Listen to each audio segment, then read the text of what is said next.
We now come to the debate on the International Day Against Homophobia, Biphobia and Transphobia. And I call Nick Herbert to move the motion. Thank you very much indeed, Madam Deputy Speaker. I beg to move that this House has considered the International Day Against Homophobia, Transphobia and Biphobia. I'm very grateful to the Backbench Business Committee for granting this debate at an appropriate time, because this day falls tomorrow, and it's one which this House marked last year. In previous debates and last year, I spoke about how LGBT plus rights are now a tale of two worlds. And a year on, it's worth recapping where the world has gone forwards, but where it's also gone backwards. 70 countries still criminalise homosexuality, or at least sexual acts between men. 45 of these also criminalise sexual acts between women. Only 42 states actively protect against hate crimes based on sexual orientation. 11 countries still carry the death penalty for LGBT conduct as maximum punishment. Only 3 countries in the world have nationwide bans on conversion therapy: Brazil, Ecuador and Malta. And we've seen alarming reverses of LGBT rights in countries like Armenia, Brunei, Chechnya, Tanzania and Turkey. And those are issues that I will come to shortly. But first of all, I think it is worth acknowledging that in other countries, things have been moving in the right direction. In September last year, in India, Section 377 of the Penal Code, which prohibited same-sex intimacy as against the order of nature, doubtless a legacy of the UK's laws, was struck down by the Supreme Court of India after a case was brought by a coalition of civil society groups. Homosexuality now effectively is decriminalised in this major country, although it's true also that there are no legal protections against discrimination. And this is a momentous decision, because the Indian Penal Code was used as a template in other former colonies, and there is a huge role for the UK to play in supporting legal cases against these colonial laws, for which we have an historic responsibility elsewhere in the Commonwealth. In Angola, I give way to the Honourable Gentleman. I'm exceedingly grateful to the Honourable Gentleman, congratulate him on securing this truly important debate. He mentioned briefly on the Commonwealth. Clearly, at the moment, we are chairing the Commonwealth. Chogan was here last year. It'll be in Kigali in Rwanda in 18 months' time. I know it was on the agenda last time, but would you agree with me it's extremely important that the Foreign Office, I know the Minister cares deeply about this issue, keeps challenging Commonwealth countries around discrimination of LGBT communities in their own countries? We must preach and change our own laws, of course. It is right in our soft power that we use it to influence those Commonwealth countries around the world.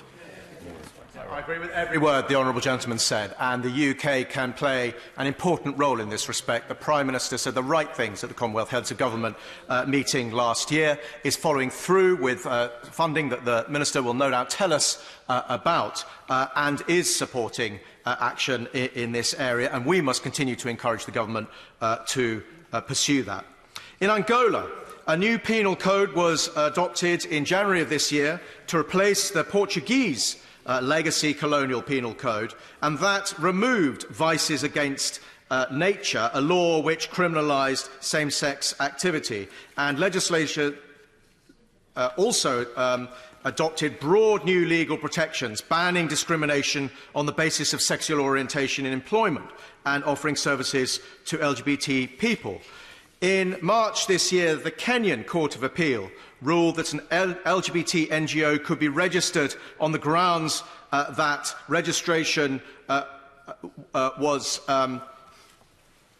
constitutional, and that opposition to registration, forbidding its registration, was unconstitutional because it had contravened the freedom of association or assembly. A very important advance in a Commonwealth country.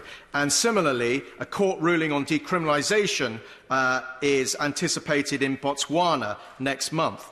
In Trinidad and Tobago, the High Court ruled last month that the criminalisation of buggery laws was unconstitutional, as it contravened the law protecting human rights to privacy and expression. And this could provide an important precedent for other Caribbean countries who share similar colonial laws. And in February this year, the Taiwanese government introduced draft legislation to promote equal marriage, and that followed the ruling by the Constitutional Court in 2017 that same-sex couples have a constitutional right to marry, and gave the government 2 years in order to introduce legislation. A referendum rejected amending the Civil Code, but significantly the government has gone ahead and introduced a new law anyway. And this would be the first Asian country to legalise same-sex marriage. In other countries, Chile, Portugal, Luxembourg, Pakistan and Uruguay, these have all made it easier for trans people to change their legal agenda. Across the piece, these are encouraging advances, but they make the reverses elsewhere seem even more stark. I'll give way to the honourable gentleman. I thank the right honourable gentleman for giving way and indeed on securing this very important debate. As we celebrate the International Day Against Homophobia, Biphobia and Transphobia and show proudly that we stand in solidarity with the LGBTQ+ community, does the right honourable gentleman agree with me that it is also horrifying and deplorable that hate crime against the LGBT community here within the UK has been on the rise? Between 2016-17 and 18, police recorded hate crime based on sexual orientation and gender equality increased by 27% and 32% respectively. I think the honourable gentleman is right to draw attention to the rise in hate crime in this country. And as the UK does so much to promote LGBT+ rights abroad, we have to remember that there is work still to do in our own country, and I will come to that. What I wanted to talk about at this point was the reverses that we've seen in relation to LGBT+ rights elsewhere in the world, and some of these have been really serious. In Tanzania, in November last year, LGBT activists were forced into hiding in Dar es Salaam after officials announced a task force to identify and punish gay people. There were police arrests at a same-sex ceremony in Zanzibar in the same month. The national government in Tanzania has refused to intervene in worrying provincial crackdowns in Tanzania. And this follows a ban on NGOs which have been distributing contraception and outreach to control the spread of HIV AIDS. And there have been other crackdowns on private events and meetings and round tables which have been convened to ensure HIV advocacy. This is a worrying development, both in Tanzania and in other African countries and in other Asian countries, because it interferes with a very important global public health agenda, which is to tackle HIV/AIDS. And some of our most discriminated against and marginalised groups, if they are oppressed in this way, we are going to make it harder to ensure that they have access to treatment. And so this is a concern that is not just about human rights, important though that is. It is also about effective global healthcare programmes. And that gives us a second and important reason to be concerned about some of these discriminatory policies and practices in these countries. Notoriously, Brunei earlier this year announced that it would apply Sharia law which would impose the death sentence for homosexual conduct between men. There was an outcry. There was action by civil society. There were business boycotts, and this issue was raised in this House, and I know that the government took action at the diplomatic level to persuade the Sultan of Brunei that the enforcement of this Sharia law was completely inappropriate for a modern country. It is therefore a good thing that the Sultan has announced that the death penalty moratorium will be extended for these offences. But it's very important to say that it is not good enough. It restores the status quo ante for that specific offence, but it still leaves in place the Sharia law in relation to other offences, and it is frankly not something that we should welcome as an advance when all that happened was that following international outcry, the leadership in Brunei was required, buckling under pressure, to reverse something that was frankly a terrible announcement. And that, while that Sharia law remains in place, and despite what the government has said about signing up to conventions on torture, it remains a huge concern that we have seen in this country and others the increasing pressure on LGBT plus people using a religious pretext. We have to stand up for the universality of human rights and say that these offences are wrong, that they should not be on any kind of statute book, and they should certainly not be enforced. In Armenia, incredibly, our members of parliament called for a trans activist to be burned alive after she addressed their parliament's Human Rights Committee last month. In Turkey, Istanbul Pride was cancelled, and last week in Ankara, 75 LGBT plus activists were arrested and are currently awaiting release. Last year, members in this debate raised the issue of the brutal treatment of gay men in Chechnya. And we raised our concern that the Russian government had not done enough to crack down on this terrible treatment of gay people. There was meant to be an independent inquiry. There was meant to be a report, but nothing effective has happened. And worse still, since then, since our debate, there has been a further crackdown, with reports that at least 40 people in Chechnya, presumed to be LGBT+, were detained in concentration camps and tortured, with at least 2 deaths. Human Rights Watch has reported that they interviewed 4 men who were detained for between 3 and 20 days between December 2018 and February this year at the Grozny Internal Affairs Department compound.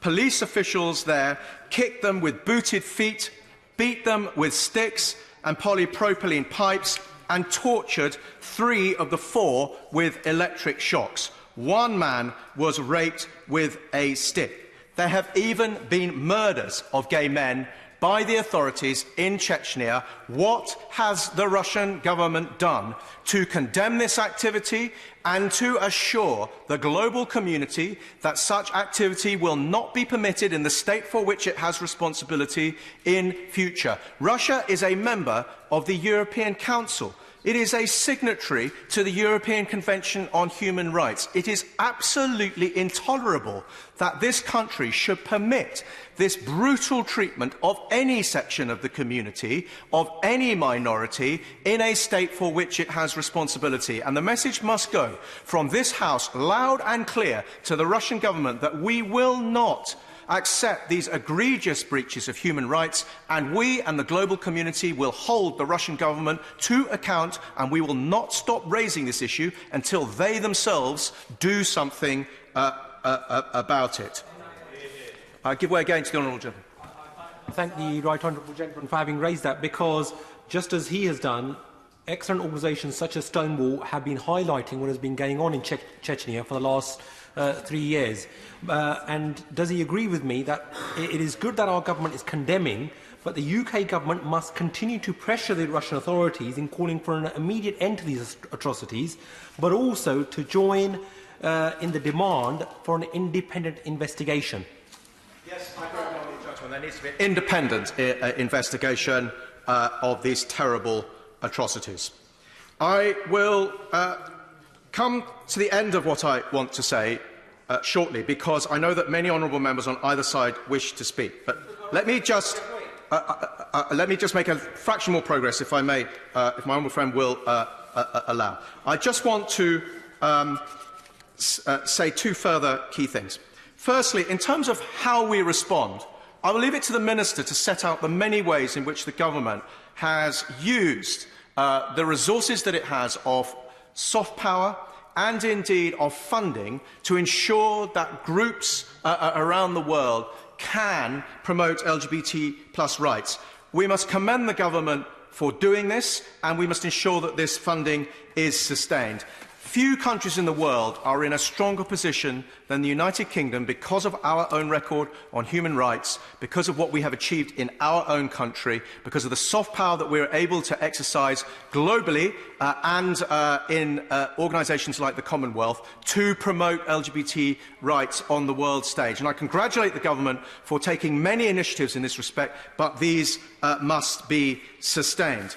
The government, if I may just make one little further bit of progress, and then I'll give way to the honourable gentleman. The government is going to assume the chairmanship of the Equal Rights Coalition, a nascent intergovernmental organisation to promote LGBT+ rights, very shortly, a co-chairmanship with the Argentinian government. I would urge the Minister, and I would urge his ministerial colleagues in other departments, including the Defence Secretary, who is responsible for equalities, the Foreign Secretary, and the new DFID Secretary, to note the importance of this chairmanship and the conference which we are going to hold next year, and to ensure that sufficient resource is committed to this very important period. It is an opportunity for the UK to lead in this area, but this initiative requires greater coordination, greater organisation and dedicated resource. I'll give way first of all to my honourable friend. I'd like to thank my right honourable friend for giving way and actually pay tribute to the work that he's done, not just in leading today's debate, but this is many occasions when he has done so, and he has shone a spotlight into corners of the world where LGBT people have been facing genuine hardship. May we use this opportunity, particularly with the Minister on the front bench, to urge those countries that have actually been quite progressive on this, but we've seen some slippage. And I reflect particularly on Cuba, where organisations such as Senesex, that was led by Mariela Castro, had actually driven LGBT rights within Cuba. But only last weekend we saw the LGBT march within Havana being outlawed and disrupted and people facing arrest. And there are other countries such as Paraguay and indeed Brazil where we are seeing similar mood music of LGBT rights slipping back. And I think it's important that we support our friends to do the right thing. I agree with my honourable friend. I'll give way to the honourable gentleman. I thank the right honourable member for giving way. He's talking about this country showing leadership. And last year, the World Health Organization removed the classification of gender dysphoria as a mental illness, which was an important step forwards, and no doubt in part to the pressure from the United Kingdom. But the process around the application for gender recognition certificates in this country is still largely based on the conception that gender dysphoria is an illness. I have written to the Minister for Women and Equalities, who also happens at the present moment to be Foreign Secretary, I believe. But can he or the Minister here, DFID? No, no. Defence.